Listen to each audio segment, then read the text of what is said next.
ready? The time has come. Let the show begin. 10, 9, 8, 7, 6, 5, 4, 3, 2, 1, 0. I was just thinking, maybe you haven't heard a voice like that. Anyhow, sorry, we're live. It doesn't make a difference. Let's do it. All right. How you guys doing? Man, Yeah, doing great. yeah, doing unbelievable. You know how I'm doing, Joe. What a Always great intro, right? unbelievable. We're like, what are they right? talking about? Right. Just Keeping ourselves entertained here. Amazing journalist. Amazing journalist. The Matt, first 5 minutes is always better than the rest of this is going to be. I'm Oh, kidding. yeah. It goes downhill from here. Right. I can assure you that. How you guys doing, though? Good? Man, great. Fantastic. Happy New Year to you, Joe. Brian. Same. Yep. Thanks really for both of you taking the time. I know we've tried it a couple different times, and just with travel schedules and all the stuff for all three of us are doing, it's hard to get together, and I just figured it'd be best for all three of us to get together. But if you don't mind, Brian, I'll start with you just in case anybody in the group doesn't, know who you are and kind of why we would be talking on this with the for the Facebook group. Give us your backstory if you don't mind. Sure. This is first of all, I want to thank you for the contributions you make to the industry and for having Matt and I, on this. So we really appreciate it. But no, this is year 35 or 36 for me. Always knew I wanted to be an in-home salesperson. When I watched the Rainbow vacuum cleaner guy sell my mom and dad a vacuum cleaner when I was about 14, I said, that's the guy I want to be. He had a suit. He was wearing jewelry. He drove a Cadillac. He accidentally dropped a $100 bill out of his pocket. I said, that's who I want to be. So, no, but I started my first real in-home sales job was with AT&T Alarms. And, back then AT&T was the household name, and it lasted about a year. It represented about 99% of their complaints and 1% of their revenue by the way it was being sold in the home. It was brutal. When you think about the number one lead source being the obituary column, going to find widows to sell alarm systems to, it didn't. But what I learned is that you can really sell anything. Then my real training began at a company called Facelifters. They were a publicly held company, had a Sears license for cabinet refacing, owned by Murray Gross. If those of you don't know who he is, he's probably one of the most renowned owners in the home improvement industry. And that's where my real training began. I learned the 10 steps, the original 10 steps then. And from there, he sold his company to a conglomerate, and I had a couple little other jobs. I say little jobs. I ran the largest sunroom company in the United States at that time. Built it from 3 million to over 20 million in a 3-year period of time using the 10 steps. And then I went in a consulting spree with Dave Yoho Associates for 15 years, and that's where I met Matt. Actually, I was working, had a client that was a manufacturer, and Matt was a manufacturer's rep there. And we just professionally became friends, at that point, Sammy. We were students of sales, and left Dave Yoho after a 15-year run, started my own business. And Matt and I continued to talk.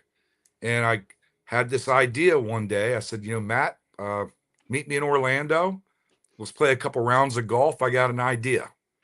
And he was all right, and met, and 10stepselling.com was born. And that was last October of 2024. Nice. Okay. Yep. And ironically, I want to say this. Well, not ironically, yeah. but I do want to say this, is that the clients that I worked with over those 15 years and then my own business, their total annual revenue was over $1 billion. And their net close was soaring mid-30s to mid-40s on net close. And the majority of them have been bought out by private equity. So I like to lay my hat on the fact that the steps work. When I see those types of results, I can never question what I was exposed to and then what it's evolved to today. But anyway, I'll stop there. Matt, it's all you. I'm going to chime in, but I'll wait till after you're done.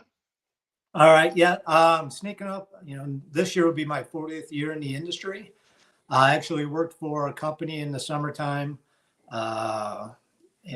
Worked in the warehouse, graduated high school and went to work for them the very next day. And I went door to door selling insulation on the utility bill. So had a hard hat, clipboard, knocked on the door and, got in that way, straight commission. And then by the end of the summer, went into what I'll call inside sales. They actually handed me an appointment. I said, man, there is a God. They know I'm going to be there.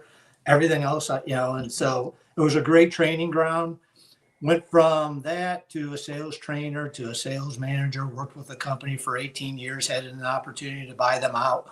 Couldn't come to the meeting of the minds as to what that value of that company was. So I became a manufacturer's rep. That's where I met Brian. Left there, became a partner in the company. Then I learned what the golden rule is. Whoever has the gold makes the rules.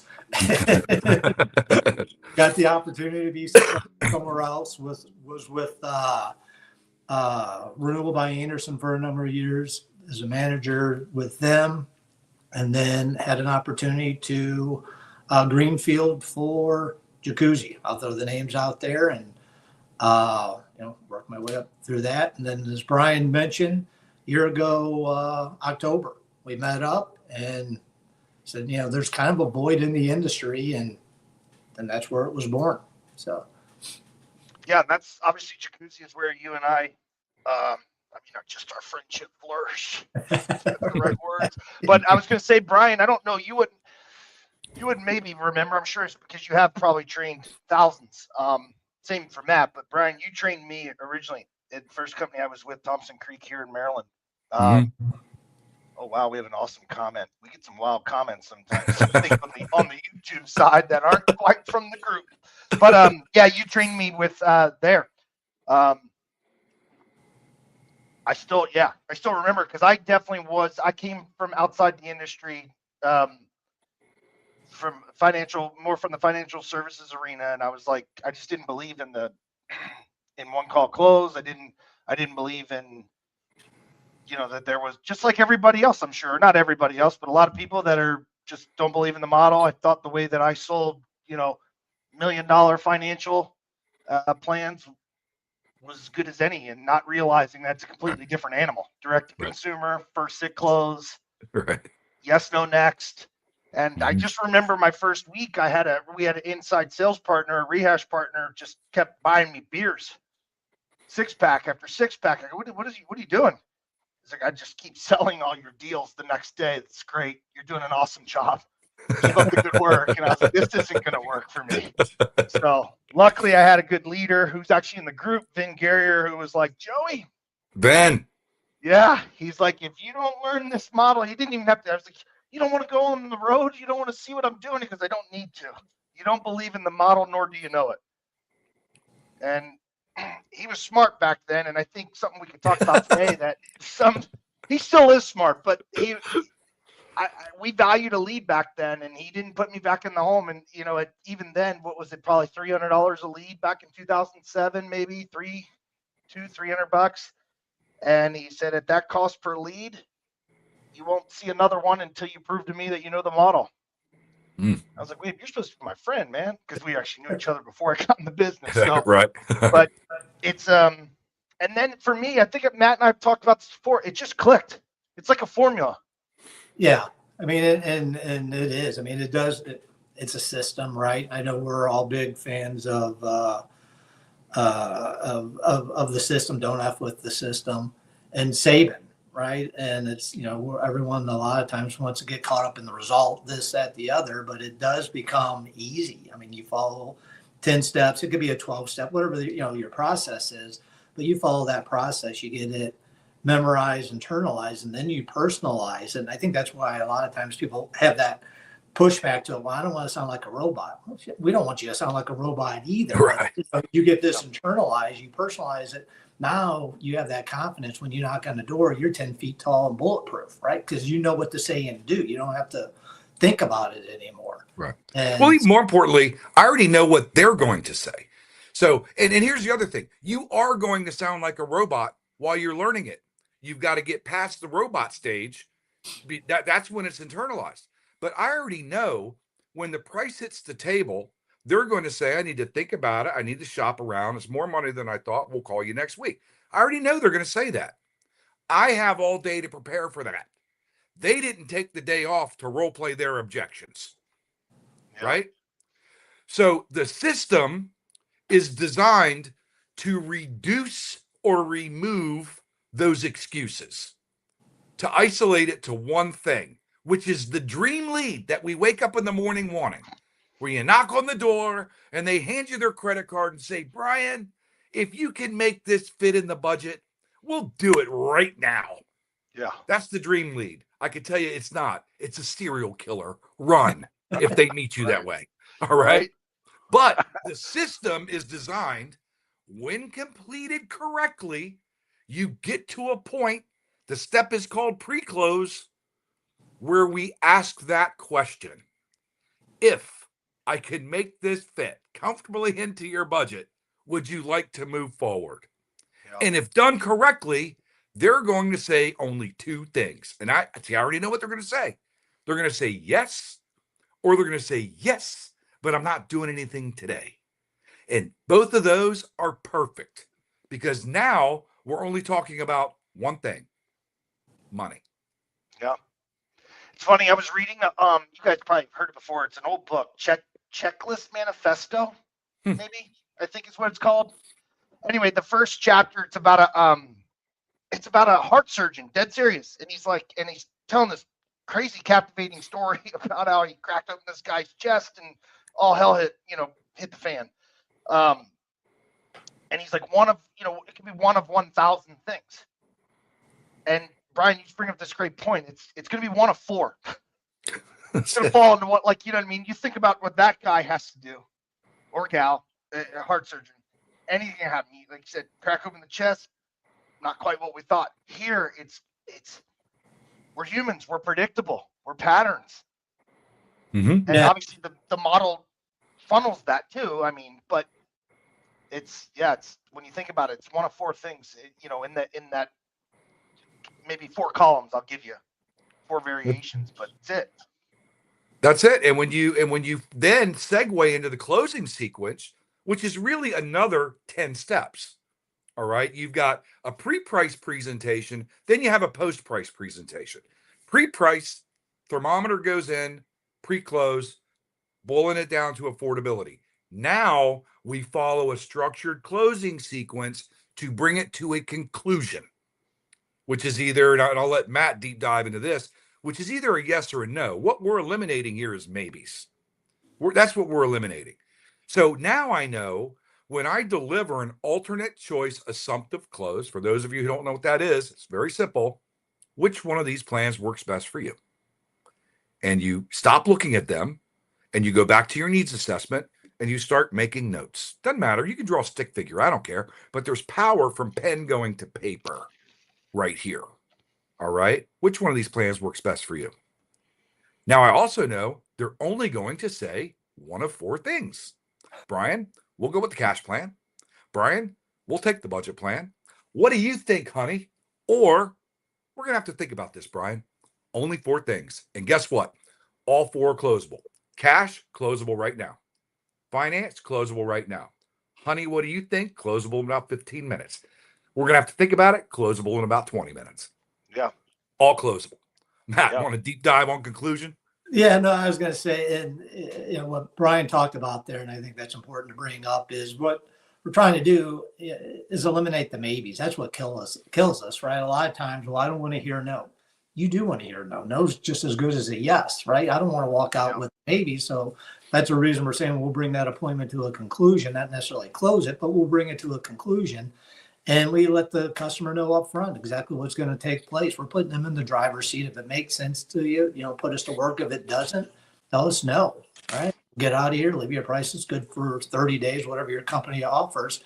and you're leaving. But now, because we all know when we knock on the door, what's the customer want? Price, a brochure, let's get the hell out of there. And our goal is just to be able to get into that presentation. I know, and all of us on the call know, if I get into enough presentations, then I'm going to get the result that I'm looking for. Challenge we run into is that a lot of times we're trying to predict what that result's going to be as soon as we knock on the door, or as soon as we look at the appointment.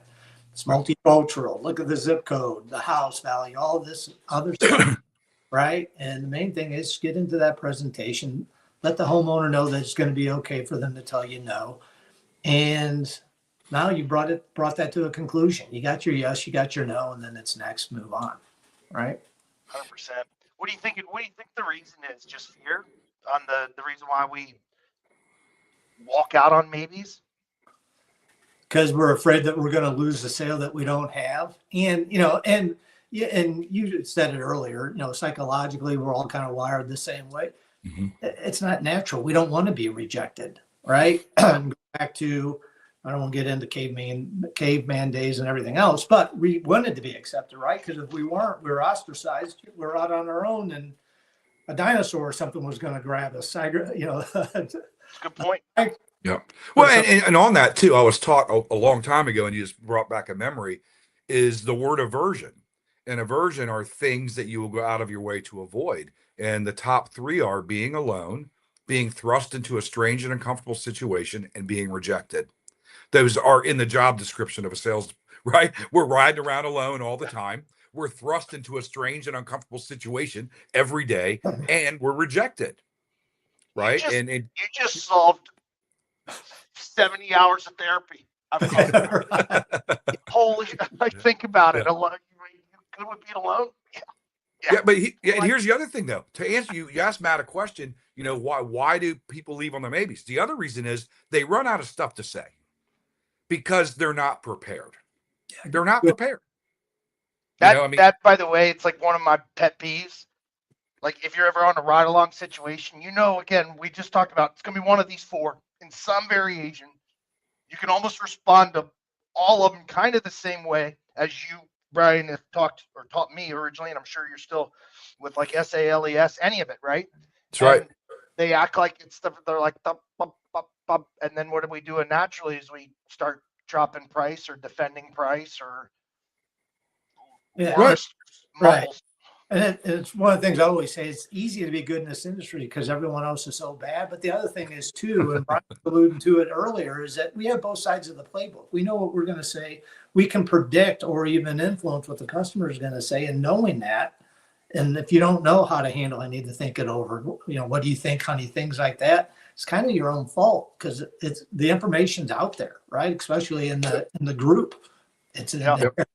In our training system at 10stepselling.com, we teach not only, so you got the steps, then you got the closing sequence, and then there's only 18. There's only 18, I call them the essential closes every in-home salesperson should know.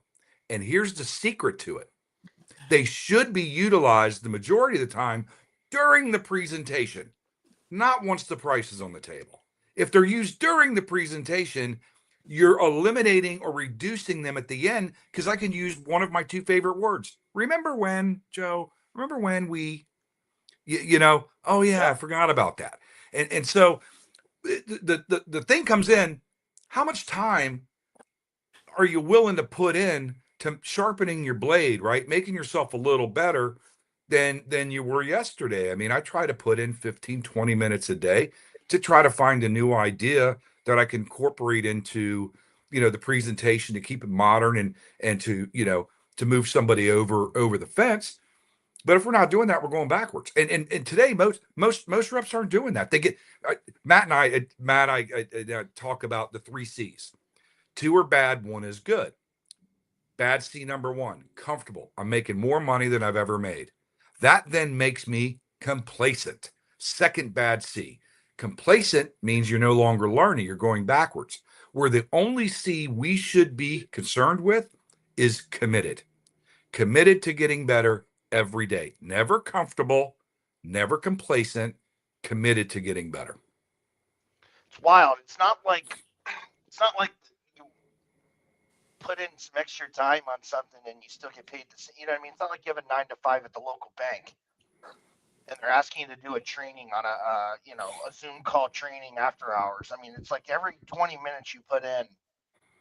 Matt, didn't you and I, we did the math one time when somebody said 1% better. And I said, well, technically that's like 14 minutes a day. Right. Yeah. If you take it that way. Yeah. It's 14 minutes a day.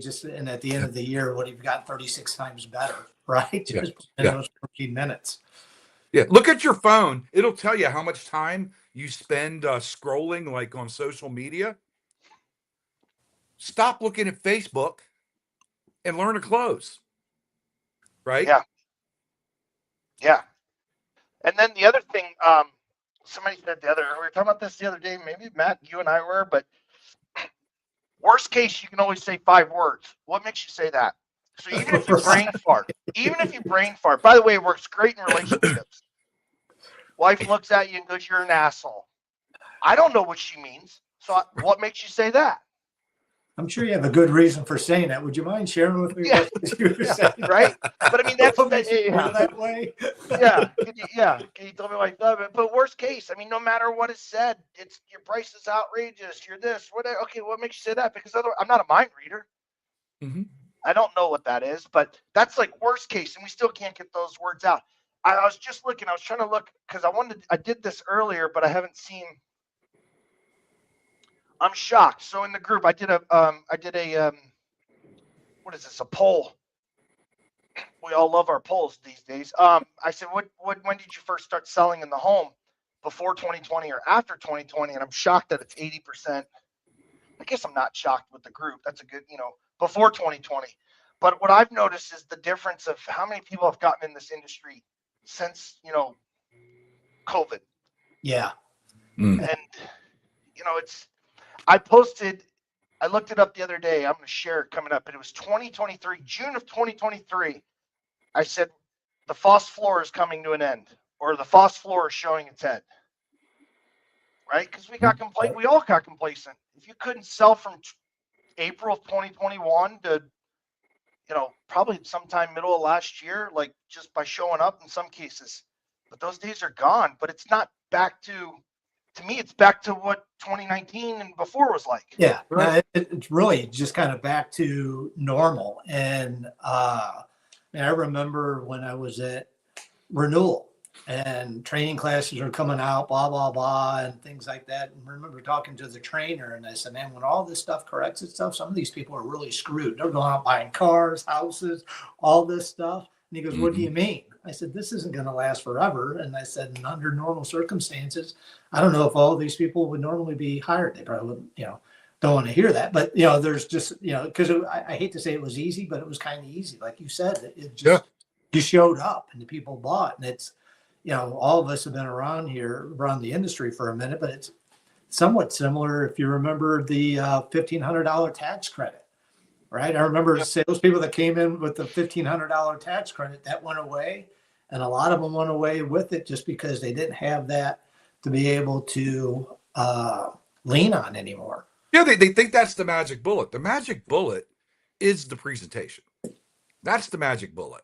Your job as an in-home salesperson is to do one thing: make a presentation. Like your life depends on it. The first one you ever made, the last one you'll ever get to make. And I just think I had some great mentors in my life.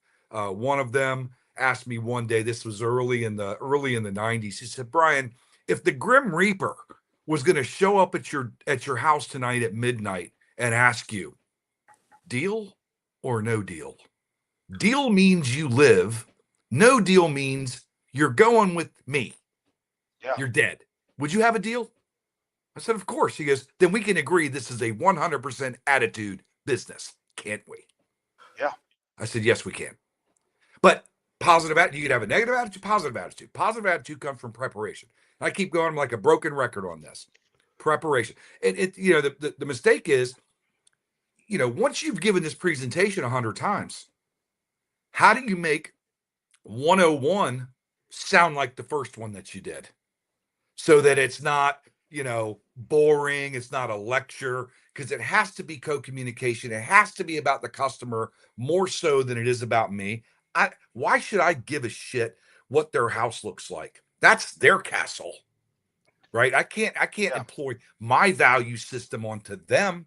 They want their house improved.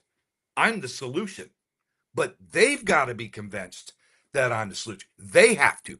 I didn't say I have to convince them. I say they have to become convinced. And that's by tailoring a presentation to their needs uncovered during the needs assessment and inspection. Right? That's the hardest part, I think, in this business is the monotony of the job. You know, there's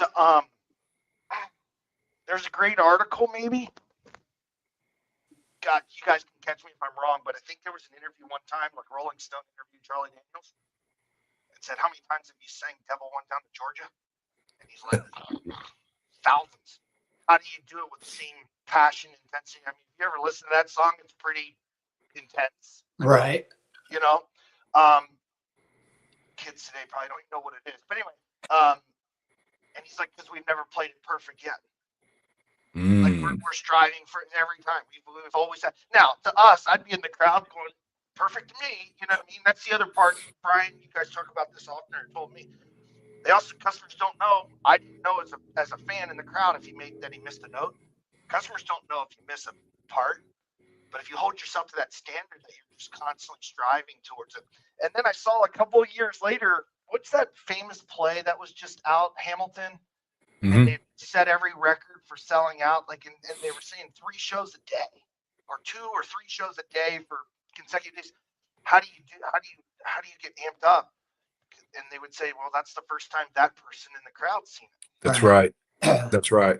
You know, because you got to remind yourself, especially if you're doing 3 times a day. Well, obviously we are too in the home, but 3 of those 3-hour, 4-hour shows, whatever that thing was, and to do it at that level, yeah.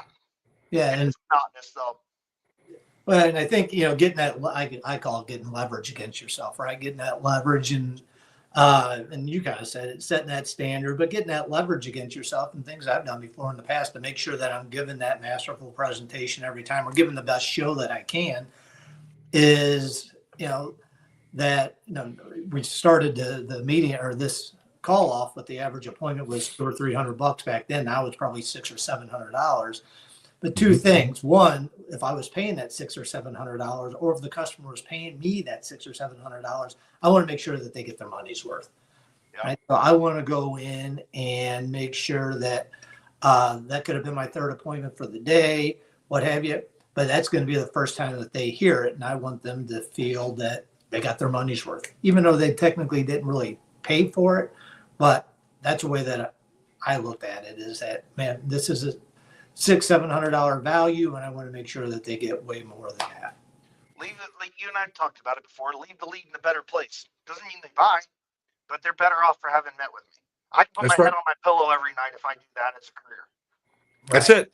I mean, I try. One of my goals in a home, whether I sell it or not, is for them to, when I leave, that they have this understanding. There's 2 mistakes. One is worse than the other. One is to overpay. That is a mistake, to overpay for anything. So in a home improvement, right, well, that's what we're talking about here. It's a mistake to overpay. But the biggest mistake you can make is to not pay enough to get it done correctly. And that's what we see. And that's what the statistics show happens more so than not, is people are not paying enough to get it done. So they're having to redo it later. And at that point, obviously, it's a lot more money at that point because they've done it twice. And if I can get that point across to that customer during the presentation, more often than not, they're going to lean my way because they feel, right, that Brian's looking out for me. Yeah. Yeah. Yeah. And going in, and I was going to say, going in with that mindset that you're there to help. I don't really show my age here, but that made all the difference in my career. I remember going to a Tom Hopkins seminar, and he said, how many people are you there to help? And, even with the sales teams that I work with, we didn't sell anybody. I had an opportunity to help out Mr. and Mrs. Jones, Mr. and Mrs. Smith. I had an opportunity to help them out. And that just changed everything. And now you didn't walk into the house with commission breath. You weren't there. Because, we were, talking about movies earlier, but, 10 Men. When I first came into the industry 40 years ago, the Tin Men were still here. If you've ever seen the movie, those were some greasy guys. So people will say, well, I don't want to pressure. Man, we're not pressuring people. Those guys pressured people. I mean, it was uncomfortable. I mean, so I know how to pressure people. But it would make your stomach hurt, right? Because you're pounding people. You're making them do something they didn't want to do. And, with now you go in with that idea, man, I'm here to help you leave that appointment in a better place, and let them know, if nothing else, Mr. and Mrs. Homeowner, I'm going to give you an education so that when you do make a decision, you're going to have that information that maybe you can use against somebody else, right? So I want to kind of be their advocate as well. And I don't think you can go in and BS people with that, right? Well, Brian, we're going to feel that. You, somebody, I could be giving you more credit than not, but just take. You told me that you're protecting the homeowner against, all the, because we talk about industry dissatisfaction, right, for a portion of a company story. Mhm. So if you look at it as like, I'm protecting this homeowner or against making a decision with one of these yahoos.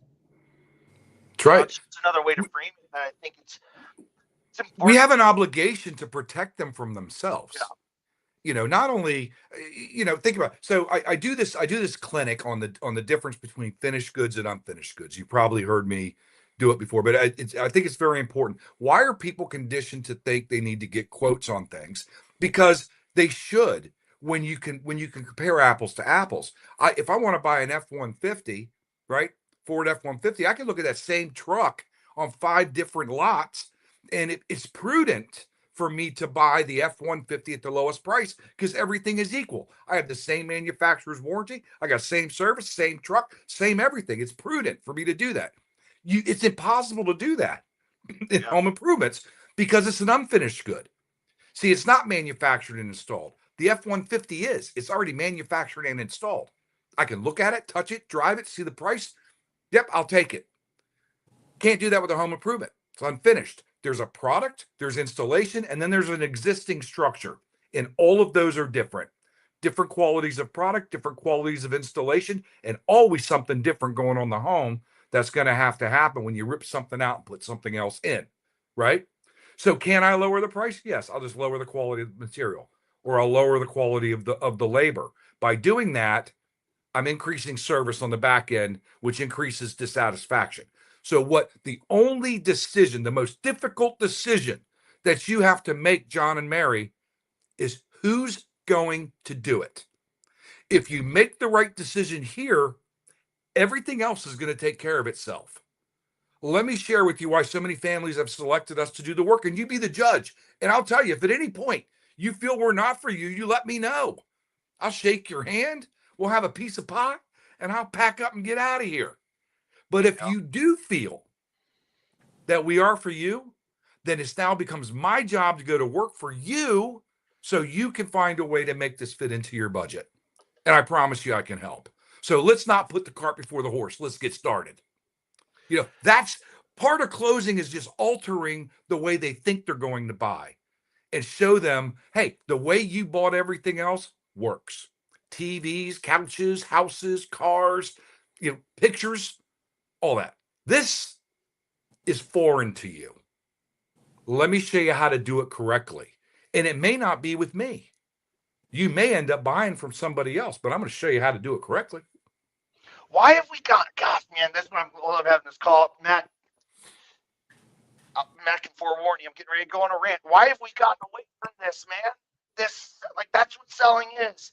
Demoing a product to where the customer looks at Matt's going to laugh here. The customer looks at the wife and goes, damn, they've thought of everything, honey. And I go, right, that's a joke at Matt. But, man, influence people. How are you different? What are you doing? You just talked about that. I love that story. I forgot that you've talked about before, where finished goods, unfinished goods. Do you know how much uncertainty there is in doing a project like this? And, how can I reduce the uncertainty and increase the certainty, or reduce risk, increase the certainty? Yeah, when will you know? Just this one question. Yeah. Add this one question to your demo. When will you know if you've made the right decision? Yeah. Not till after it's installed. And actually 1 year. Yeah. One full cycle. That's the average manufacturer or the labor warranty. That's when at that point it's too late. If you've made the wrong decision, you're not going to know then. You can't get your money back. It's When who you buy you from. guys go and meet with companies, what's the big, like today, you get the, Joe Blow's Windows, that rhymes, calls you and says, man, we're going downhill fast. We need you. Is there just no model? Or let's say they have a model. I'm sure you've had those situations. Or they have some 7, 10, step thing, right? What's the biggest thing that you see is lacking? Well, I was going to say, Joe, you kind do of it. did right, before, is that everybody right now wants to concentrate on closing. So everything else up front, they rush through that to try to get to the close because they think there's going to be a couple of magic words that they're going to say, and the customers are going to get involved at the end. Well, I mean, you'll hear the stories, right? Well, I was in the close for 45 minutes, 60 minutes, whatever. I was standing on their neck. Man, I mean, we'll say the close or bringing it to a conclusion, it might be 5 or 10 minutes because I did everything else up front, right? And so that's what we run into when people say, man, I'm running into this challenge. We go and do a ride along, and something that should be taking 90 minutes to 2 hours, they're dropping a price, showing the customer an investment within 30 minutes. The leads suck. It's this, it's that, it's what happened. Yep. Because it's not following the process. Right? I hate to get back to that, but they're not following the process because the process will take care of everything else at the end. Right. Like, I mean, we teach, and this may not be for everybody, but what we teach is you're going to get a price that's good for a year from me today. All right. And then if this is something that you like and you would like to consider, we're running a promotion right now. It's the biggest promotion we've ever run. There's a catch to it though. It's only valid for 30 days from date of demonstration, which would mean 30 days from today. So it's January 2nd. So February 2nd, it would expire. All right. And then if this is something you would really like to get involved with, we do have what is called an initial visit reward program. And that's designed for the families that are ready to go right now while we're here. And we'll cross that bridge if we get to it. All right. Now I bring that up to say this. When I'm teaching a class, that you got to have an expectation of what you want. So you got 10 leads. You deliver your annual price, and then you deliver your promotion. That's the first time that we're really asking for the business. Which one of these plans works best for you? You should be selling 2.5 out of every 10 leads that you run right there. 2.5, that's 25% close right there. Which one of these works best for you? Well, we have to think about it. You work through your closing sequence, and now you're able to segue into your initial visit reward program. Now you're picking up another 1.5. Now we're up to what? 2.5 plus 1.5 is how much? Do the math. 4, right? So now anyone after that comes after that. So if you want the 5th one and the 6th one, now you're digging deep. But see, here's why the 5th and 6th don't happen for a lot of people. Comfortable, complacent, right? So now you take those 4, that's gross sales. You got to minus out a credit reject. You got to minus out a rescission. So you're getting 3 net, right? That's average.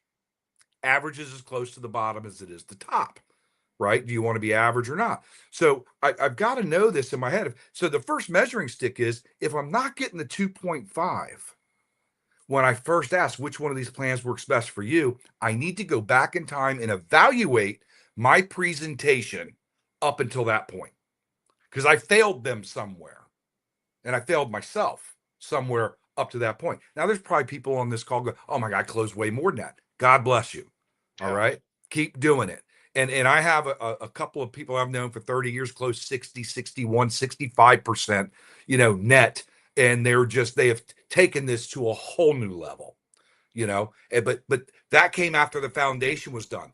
That individual I'm speaking about has decided I'm going to continue my education to get better, right? The devil went down to Georgia. We haven't done it perfect yet. That's the way he thinks. I haven't done it perfect yet, and those are anomalies. Yeah. I've never heard that. Talk about you learn something every day. I love that concept of if you're not getting the 2.5.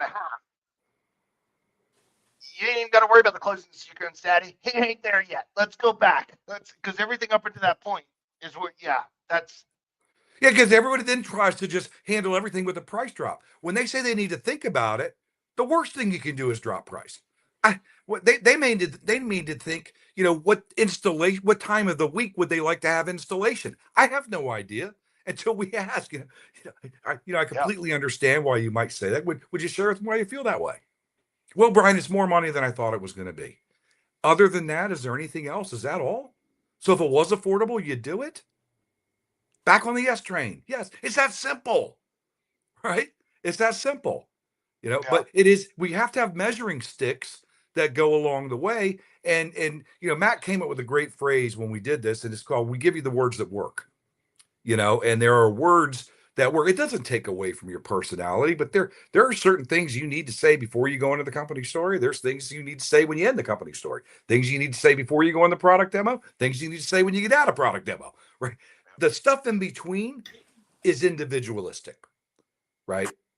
That's all based on the individual company, the customer, the situation that you're in at that time. That's all individualistic. But there are things that you have to say, and if you do say them, it puts you in the right direction. Are those mostly like in like transitions? You're saying those Yeah. things? Is that okay? Yeah, Yep. I think that's an underrated piece of the model. It's this awkward, chopped up because Yeah. they don't have. To go from one step to the next, and that's where a lot of people, they run into that challenge. How much do you know about XYZ? How much do you know about 10-step? They don't know how to roll into their company presentation. They just pull out their iPad, and then then the customer does one of these. Oh, we know all about you. That's the reason we come out. And then they're dead, right? They don't even get an opportunity. I was with the guy. This was a decent, a closer, I guess you'd want to say. But as we're going into the demo, we get to that point. He goes, okay, now I'm going to give you our company story. I wanted to vomit. Right? Right? I mean, every orifice in my body puckered at that moment. And I saw how uncomfortable the customer was. I'm now going to give you our company story. I just saw like little kids in a daycare and the teacher with the book, right? The little flash book coming out. Yeah. Now we're going to talk about Jack and Jill, right? I was like, oh my God. You see it a lot with, I hear reps sometimes use the word rehash in front of a customer. Right. Like, rehash. Let me see what kind of drops I can get for you. yeah. It's but it's not rocket surgery. There's a lot of people, me included, not very sharp book wise. That's I'd like to think I've been fairly successful in this industry because for me it was just like, again, back to you, Brian. You were like, learn this. Okay. And again, I had my first week or so where I guess I was trying to buck the system, but once I did it, I'm like, this is a no-brainer. Matt, we had a guy, remember at the old Boise market, was like, hold on, who's still with you out in Seattle or Portland now or wherever? But he's like, wait, you mean I just need to do this? Right. And then, and everything else will fall into place. And that's kind of the cool thing about the industry too. You came from financial background, and Brian was in alarm sales. I mean, I just kind of was born into it myself, but it's a learnable skill.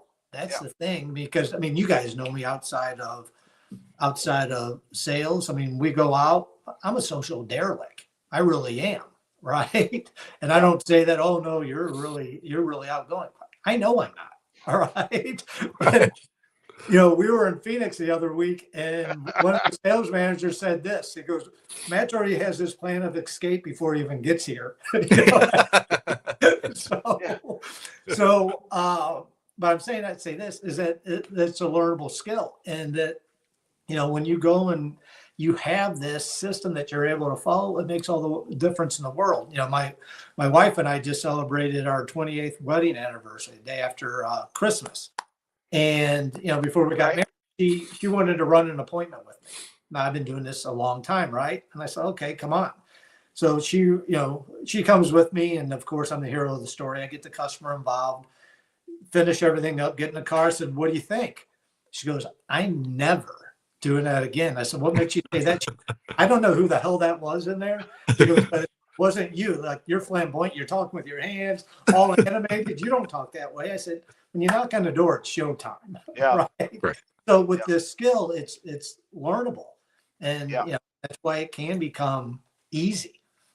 Hey, real quick on that ride along, you tape 35 cents to the passenger side dashboard. That you say 2 words. You say 2 words in here. Yeah. Hi, bye. Yeah. Anything And beyond what that? Joe's talking about, I'm going to say what Joe's talking about is that there was a guy that back in the day before everybody had cell phones, he would tape a quarter onto the dashboard, and the new guy would get in, and eventually he's going to ask, what's the quarters for? And he would say, if you talk in the house, he goes, I'm dropping your ass off somewhere, and you're going to have to use a payphone to call someone to come pick you up because I ain't taking you back. Oh, man. God, best story ever with that. But the other thing about it was, I was look at how pretty these hands are. Like I remember telling my father, I was like, I'm in home improvements. He goes, what? You're doing, hold on, doing what? Do you even know what a hammer is? And I'm like, no, it's whatever. But the model, the system allows somebody like me, historically, or anybody come off the street who's willing and able and can open their mouth in the slightest, right? And not, make people uncomfortable. They can go and be successful. I mean, in 90 days, you're on your way to making, in some cases, for people, life-changing money. But Yep. It's almost like Matt, you told me this a long time ago, you got to sell them on selling. Yeah. I mean, that really, as a sales leader, that's what our job has to be, is selling salespeople on selling and, and showing them, making them believers. And I think we've all, Joe, you said it yourself, is that it's like after that 30, 60, the clouds open up, right? And then all of a sudden it starts making sense. And I, we'll credit Yoho with this, is the power of an idea can be measured by the amount of resistance it creates. And I think, when someone gets introduced to something new, that resistance, that won't work, this won't work, that won't work. And there's a person that's in the group, Ozzy's out of the UK.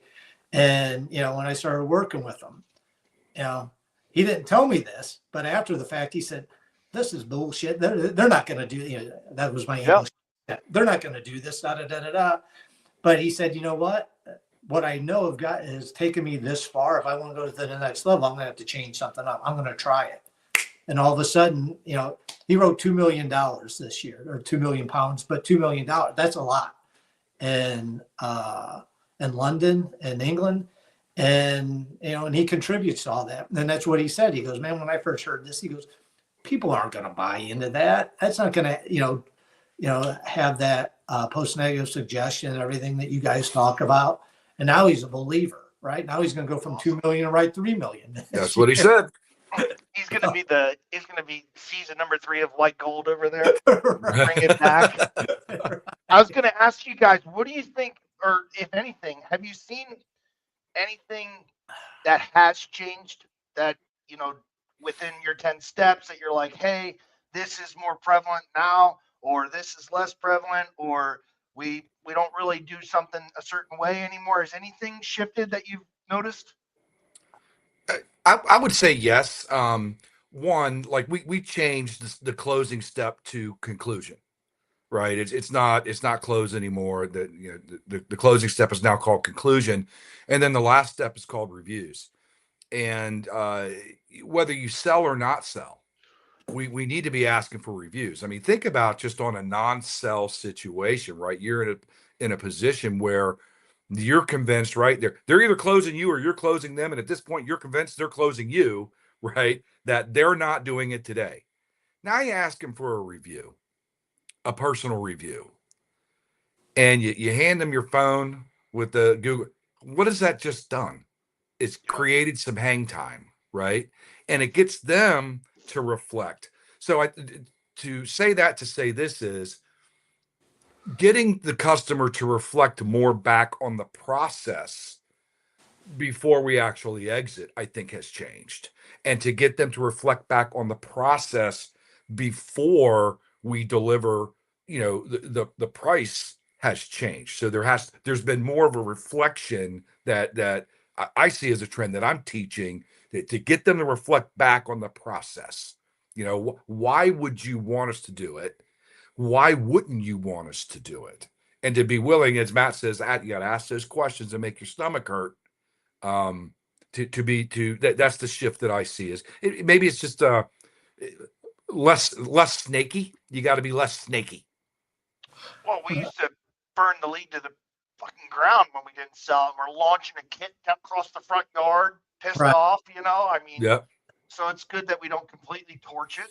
That's a good Yeah. Also, to me, what you just there's a it's like a B2B strategy, if you will, or technique. But I say it to people sometimes, and they look at me like, "Wait up, we're first sit close," and I go, "Yeah, I know," and it's just advance the sale, right? So almost to a sense, Brian, what you're kind of talking about is first off, you gotta at some point those crock pots that cook shit in a matter of 5 minutes nowadays. You gotta take that pressure valve off in the conclusion, right? Doesn't mean you're done, but if you're constantly on them like this, and they feel it, right? You release that valve in the conclusion stage. It doesn't mean you're done, but you advance sale. Hey, where do we go from here? Or in your case, what you're saying is you reflect. And even better is don't you don't have to apply pressure. Let them apply their own pressure. Yeah. Right. And that's what I mean. More just the pressure of the situation is there, no matter if you're a hack or not, right? Doing you want to buy, but just in general, they feel the pressure to make a decision. So you gotta I just equate it to that because I almost killed myself one time with one of those things. But you just take it off. That's it. Pressure off. Yeah. And that's and then that's where the power of the presentation comes in, because they're actually at the end, they're asking you at the end, how can we do this, Brian? How can we do? They're in that position because you've done a proper presentation the right way that was centered around their value systems versus mine, right? Or the individual, the salesperson. They're in a position to where they want to buy versus feeling as if they were sold. Yeah, and with that, add to what Brian's saying there, I think it's a couple of things that probably has changed over the last couple of years. Is one, trying to get across to a salesperson to detach from the outcome, right? Don't try to predict what the result is going to be. Go through the presentation, nothing more, nothing less. And the other thing too is Brian was talking about preparation. I think what separates, the 20% that make 80% of the money in our industry is two things: preparation and the discipline. Because I can prepare all day long, but if I get into that situation that doesn't meet my value system, and I think, man, there's nothing here. I've been doing this for 40 years. I already know what the outcome of this is going to be, and I walk away from it. I lose an opportunity, right? But the discipline that kicks in that, man, I don't know. All right, I'm going to go through everything, and we're going to bring this to a conclusion. Let's see what happens. I think that's the big thing now, too, that we're trying to teach is detach from the outcome and just be disciplined enough that, here, I pull up in front of houses, and I'm thinking to myself, what the hell am I doing here? I mean, I know I'm in the home improvement business, but it's been a minute since I've done something to the house. We've all been there, right? But going in and still running through the process and see what happens. I already had that 2 hours set aside anyway. I think those are the two main things that, on the teaching side or the coaching side is detach and discipline. I agree. 100%. Spot on. What's the old saying?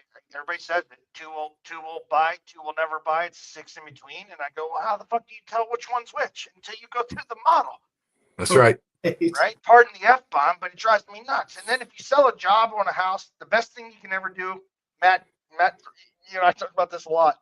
You sell that house that you thought, initially, there's no chance in heck this is happening. And then you take a quick picture of that house when you're leaving and you duct tape that thing to your dashboard as a reminder. Right. That's that house you said, no way are they ever buying, and they bought. Just as a reminder, man.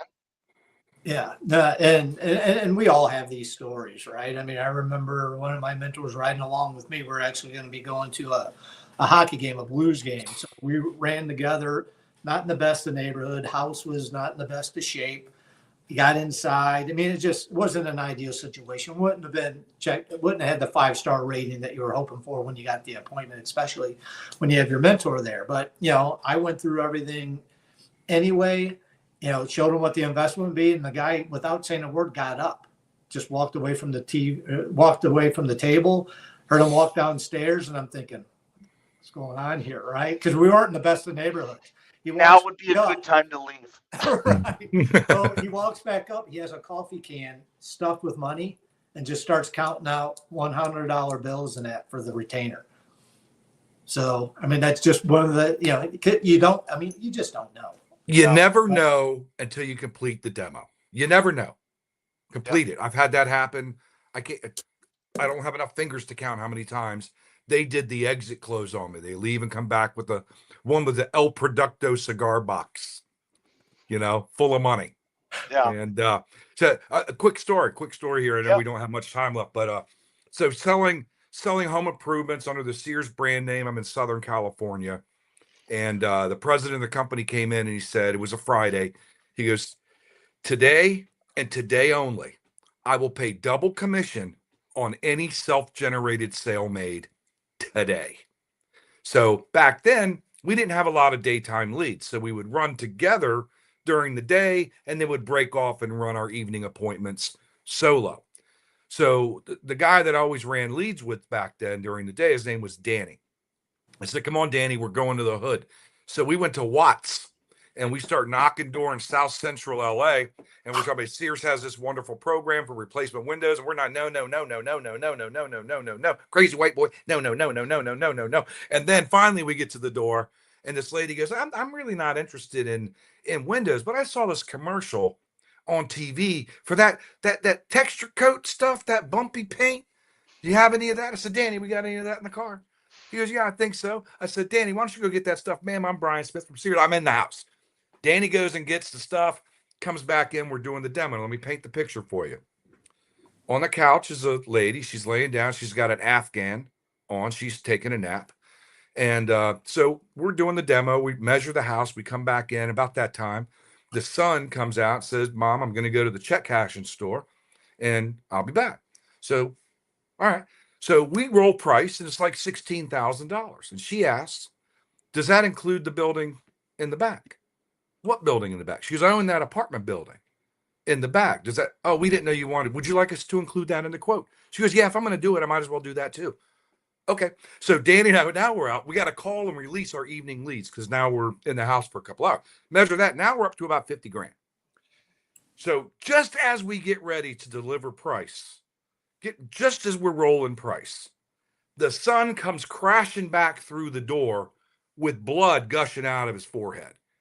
Mom, I got jacked coming back from the store. So he got robbed coming back from the store. She jumps off the couch, throws the Afghan over him. Don't touch the blood. It'll kill you. He's got AIDS.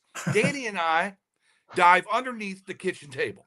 Danny goes, we got to get out of here. I said, we are this close, buddy. We're this close to getting this deal. And so we figured out the police come, ambulance comes, they clean it all up. Now, my family, I don't know if I got my head busted open, my mom would get in the ambulance and go to the hospital. Not here. They just sent him off to the hospital. She comes back to the table. The girl goes back to the couch with a different Afghan, back to her nap. And she says, now, where were we? And Danny delivers the price. It's like over 50 grand. Now it's dark. It's over 50 grand. And she decides she wants to do it. Cash. And when I say cash, cash. So now we're another couple hours counting out to make sure we've got $50,000 in cash signed off. I said, Danny, why don't you go ahead and run this out to the car? He goes, no. We're going out together. And she goes, man, you can't make this up. All right. This is why I love this business. This can happen on any given day. Right. And so we get out to the car. She goes, now, when you leave here, don't go that way. You go that way. Take a right, get on the freeway and get out of here. We get out to the car safely. And Danny goes, we came in that way. I said, I know, but she said go that way. Well, we're going to go that way. And the story is, yes, we got out of there safely. We did get double commission on over a $50,000 job. But the thing is, you can't tell these stories unless you're in this business. I can tell you what, there's 1,000 salespeople would have ran out of that house as soon as that man came in with blood running out of his head and they threw the Afghan on. But you know what? I was told, Brian, you have to make a presentation. So we were only halfway done. So we had to stay in there. That's why I love this business. Yeah. On any given day. One of the greatest stories I've ever been involved in was that one right there. Now, probably 50% of your users are going to quit now because they're saying, I'm not going to the hood and knocking doors. I'm not telling you to do that. I'm just telling you to make a demo. Yeah. But you see that to that point, I have that similar story where the lady showed me a competitor who I knew would have given a formal written quote, had just scratched a number on the back of a business card. And I was like, hold on. Ran the model. I mean, just got into it with them because they were giving me the time, right? I don't think they had to do much else. And I just remember, and she bought. And I was like, who am I to judge this, this person, again, to not leave the lead in a better place? And you could just tell. And I probably would have done something similar, but she was like, yeah, this is all we've got. And it was just, and I knew the company, and I'm like, that's not what they do. So whoever was in there ahead of me, just, here you go. Yeah, this was 1994. We made $10,000 that day, right? This is 94. That's right? awesome. And the thing is, just to go back to the prejudge thing that Matt was talking about, right? You can't predict the end. When I first got out there, they had this map of Southern California, and they had a big X over South Central. I was 23 years old. I didn't know, anything about Crips, Bloods, or any of that stuff. I said, what's the X? Oh, we don't go there. Why? Oh, that's bad neighborhood. I said, does anybody go there? They go, no. I said, erase the X. We have prime territory. And we did have prime territory. It was right after the Northridge earthquake. They had FEMA money coming out their butts, right? And just begging for somebody to come in there and fix up their houses. And guess who did? Mr. Smith. That's it. That's it. Well, guys, we went a little long. I apologize. I can't thank you enough. Anybody that does catch it, you guys are in the group all the time. You can reach out to Matt or Brian directly through the group. If you're not already friends with them through Facebook, you got 10stepselling.com. There's a ton of free resources there. But pretty much, like I said, I don't want to speak for you two, but I'm assuming if anybody contacts you directly through the group, you can, you guys will be responsive and help them out any way you can. Yeah, for Absolutely. sure. So, guys, I can't thank you enough. I know it's, based on 40 years in the industry, you guys are coming up on your dinner time. So just kidding, Matt. Almost bedtime. Almost bedtime, right? 5 hours. That's it. That's it. I can't thank everybody enough. Thanks for joining us. Hopefully everybody enjoyed. A lot of comments I see in this. A lot of people obviously here love both of you as they should. So please make sure you reach out to either Matt or Brian. They can help you along any way you need. Thanks, guys. Thank you. Yes.